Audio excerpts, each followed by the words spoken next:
channel. More ways. Maybe later. Is it on? Yes. Oh, yay. Does anybody know we're on? I'm gonna have to pop it off. Shoot, I wish this thing pulled out and I could just pan it over. That would have been probably better.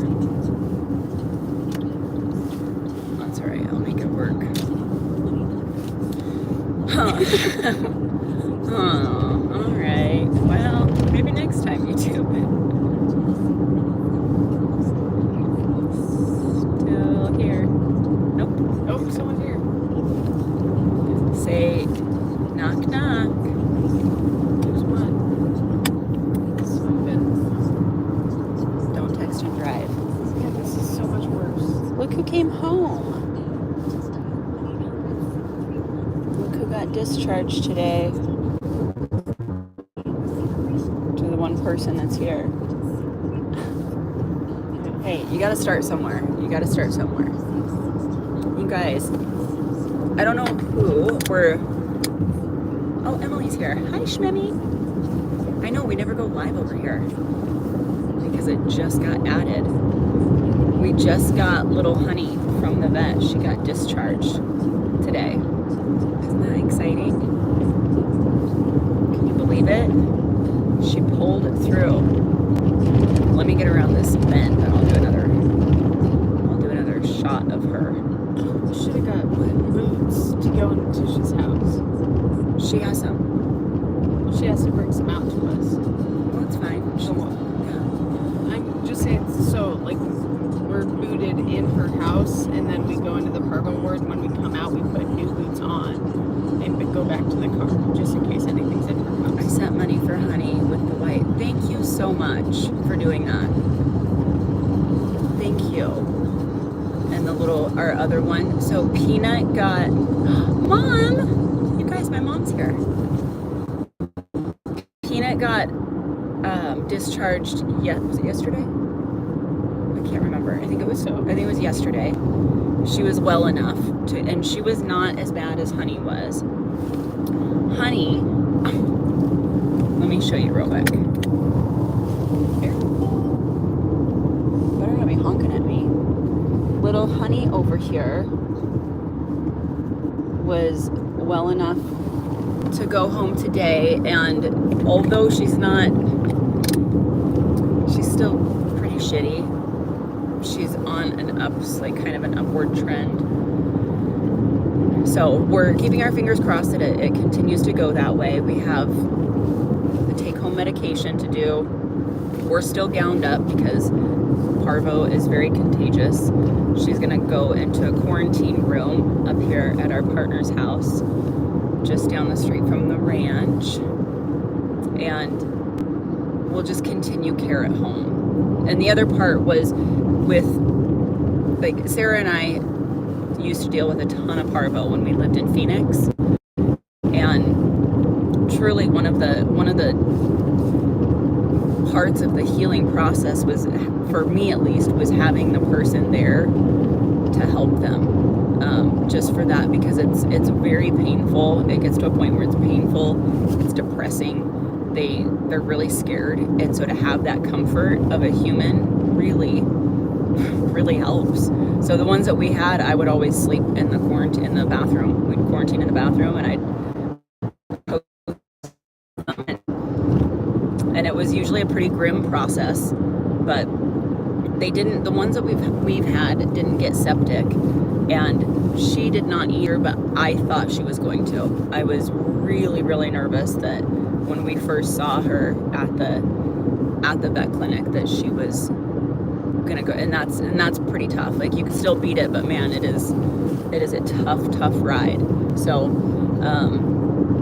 anyway, she's not, I don't want to say she's fully out of the woods, but my God, we're taking her home, so she's gonna get better, and we'll just continue to keep doing the home care. So this will last. She'll be in quarantine for at least the next 10 days, and then once we get through that 10-day hump, her poop should start getting solid in the next couple of days, and everything should really perk up. But then she can be around other dogs, because It's just so damn contagious. And I don't know if you guys know this, but even if dogs have the Parvo or the Parvo shot, the vaccination, they can still get it. They don't typically get it this bad, but it is definitely, there's so many strains of it, and it can definitely still, they can still get it. So my mom said it's getting like valley fever. yeah, it's getting like valley fever, where it just can, it can go and manifest and just take over, and it's really fucked. It's just a really, it's tough. But thank you guys for donating to this. This is a really big deal, and I know you on YouTube over here, you mostly just kind of see a lot of the reels. It's not quite as personal as it is over on Instagram, which, you know, that's just kind of how it's been. So we've been migrating a little bit more over here because we can get, you know, we have a bigger audience over here, but it's just kind of, it's another thing to do, you know, it's just another piece of software that we have to navigate. So I'm just very, very grateful for those of you that did donate just from seeing this. You know, some of you have been with us for a long time and you know the work we do, and some of you just saw this and you took a shot and donated, and that means a lot, because it was a very, very expensive vet bill for both of those little dogs. And that's the only reason that the organization functions, is because we have our team social media, which is you guys, that donates so that we can get things done. Because without that, our pockets don't cover, not even close. It's just the two of us, well, and Tish. But there's, you know, with that many animals and doing critical care like this, not a chance.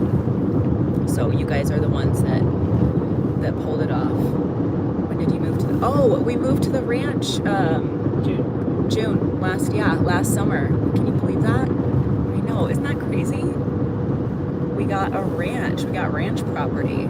Yeah, it's so great. It's so different than what we were doing. You know, being in Phoenix, and a terrible part of Phoenix for so long, just cleaning up the streets left and right, to moving up to the country. We're almost an hour north of where we used to be. We have about an acre and a half of land, and the dogs fucking love it. It's so great. Yeah, we're very blessed that we were able to get here. Yeah, thank you. I know you've been with me forever. You've been with me for a long time, way back in the very beginning, so you know how it's been. But yeah, so we're gonna go, we're on our way back up here. Tish's property, who's our other partner that does this with us, she's 4 minutes down the street from us. And so she's gonna be quarantined over there, and Peanut's over there, the little black and white Great Dane puppy. Am I going straight or east? No, east. So they're gonna be quarantined together, and I'll still keep posting updates. I'll keep doing lives and stuff as they continue to get better, because we definitely want them to get adopted. Once we get them healthy, they're both going to have to be vaccinated and fixed, and, you know, the whole gamut. But once we do all that, they'll be available for adoption. That's why I donate. I appreciate that. Thank you. And we just saw, so I don't know if you guys saw it in the post from the last post we did of this one, of little Honey.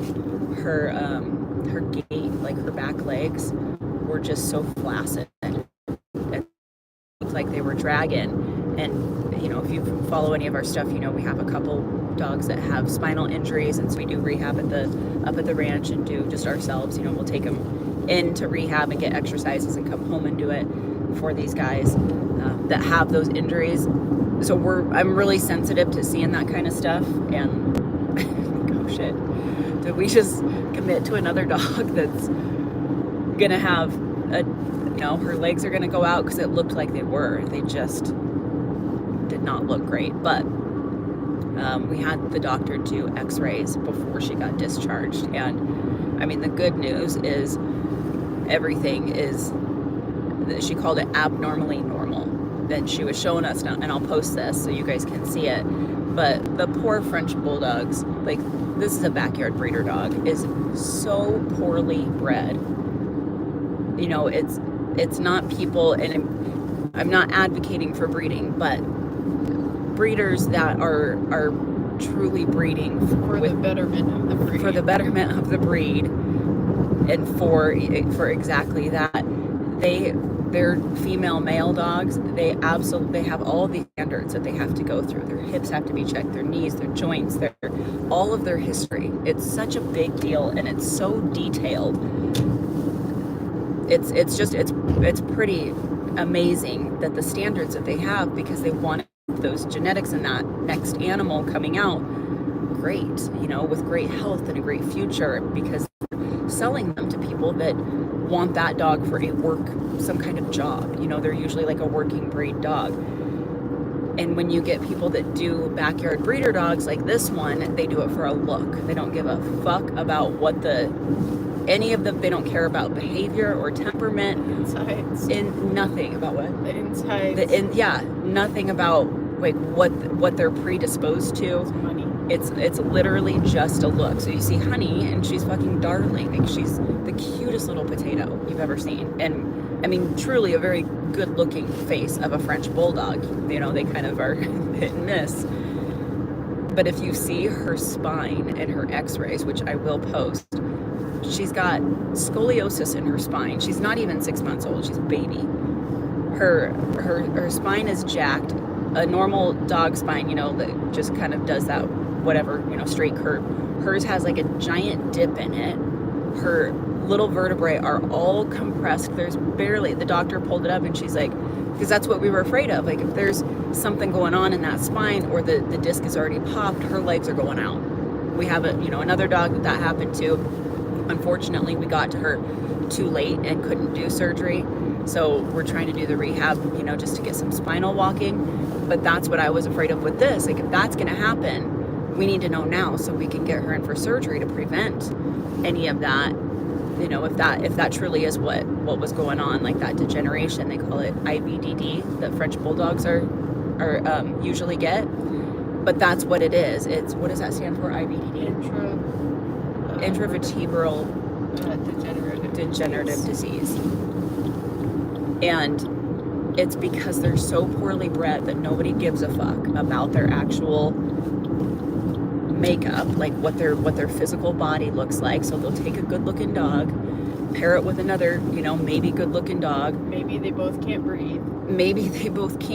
Maybe their noses are all messed up. Maybe they have, Are their nostrils open? Yeah, they're open. Some of them there's like no opening. Mm-hmm. And then you get a litter of puppies that are worse than both of those parents, because they got both shitty genetics, and it keeps happening and happening. But people buy them also inbred because that they're cute and they're funny little dogs for the most part, and people will keep doing it because they can profit from it. They can make a good amount of money. So anyway, poor little Honey.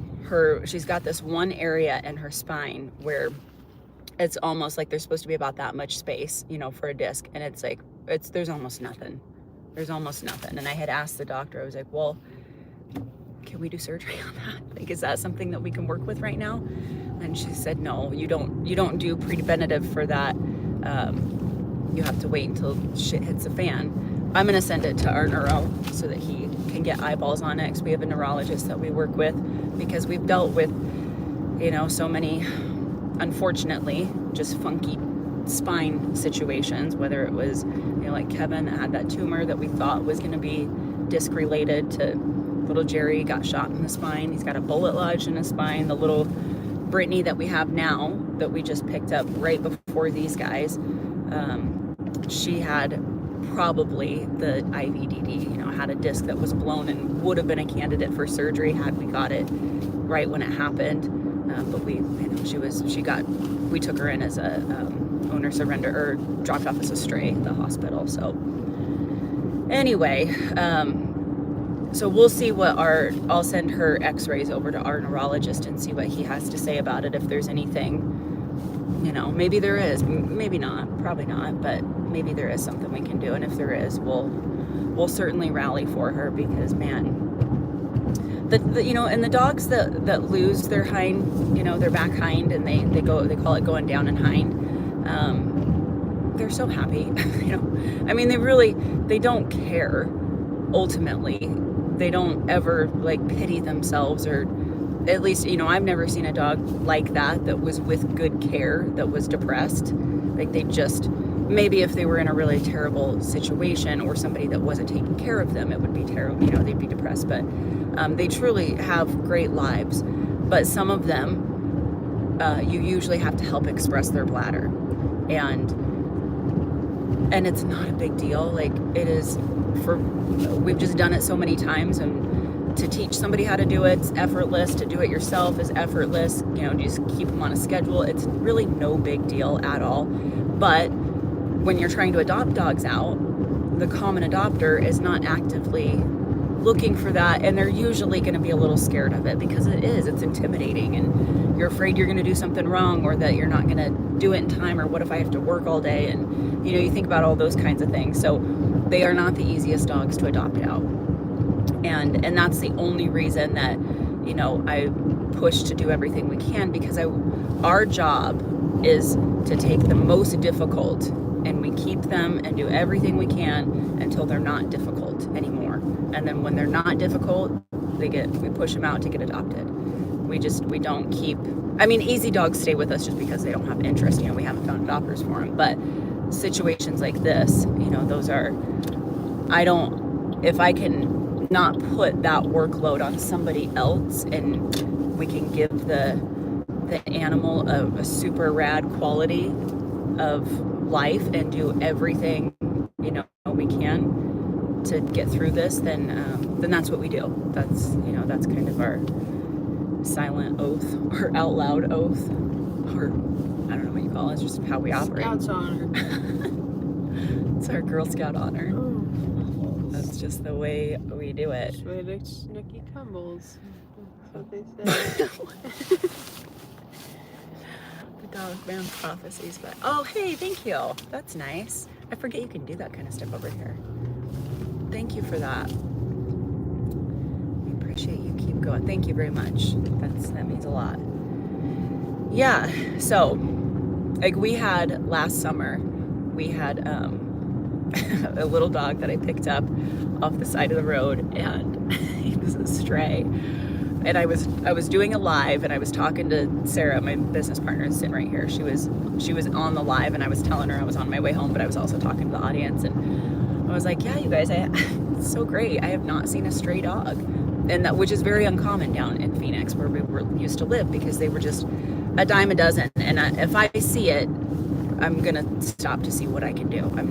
I just won't.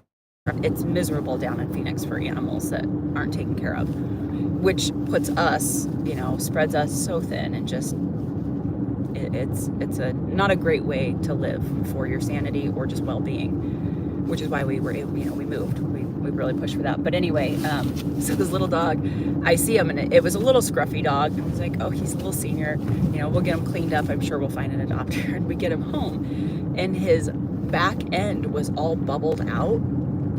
And I was pushing on him, like, oh my God, what is wrong with his back end? And it ended up being that he had a perianal hernia. So the lining in the wall of like back where his like tailish area and his little booty is, there's a tore, and his intestines and his bladder and part of his stomach, or part of his colon, pushed through that wall. And intestine. It was, his insides were literally pushed through the wall, and there was just skin that was covering it, keeping it somewhat intact. And it had very clearly been like that for a while. It was not just something. Paper cut was his worst enemy. What? A paper cut was his worst enemy. If he got paper cut, all his junk comes out. So, anyway, it was just, but those are the kind of things, like if it's medical or behavioral. So we pick them up, I get on social media, I'm like, you guys, oh my God, can you help us? We picked up this dog, and there's no way on God's green earth we would ever adopt out a dog like that. No way. And he ended up being an $8,000, $9,000 dog, wasn't it? It was like 13 or something. Oh, was it? I feel like it was more, 13. because there were like 3 ERs that we kept going to. Yeah. Because we went to the first one and then he had to go back. Yeah. It was crazy. Yeah. So I mean, those are the. It must have been like 11 then. It definitely was a big. Yeah. It was a big bill for him, but we had to get that poor little dude. We had to get it fixed. So we get it fixed, and he's actually still with us. I have not found a doctor for him, and he's flawless. He's a little senior, like scruffy. He looks like a cartoon. But my I don't really know where I was going with that. My point was, like, we'll do all the heavy lifting, and then we find suitable adopters for the dogs. We're not. I could never imagine if I were just me without the support of you guys and the organization. I would never be able to adopt a dog like that and take care of it myself. I would not be able to, and so I would never in a million years expect anybody else to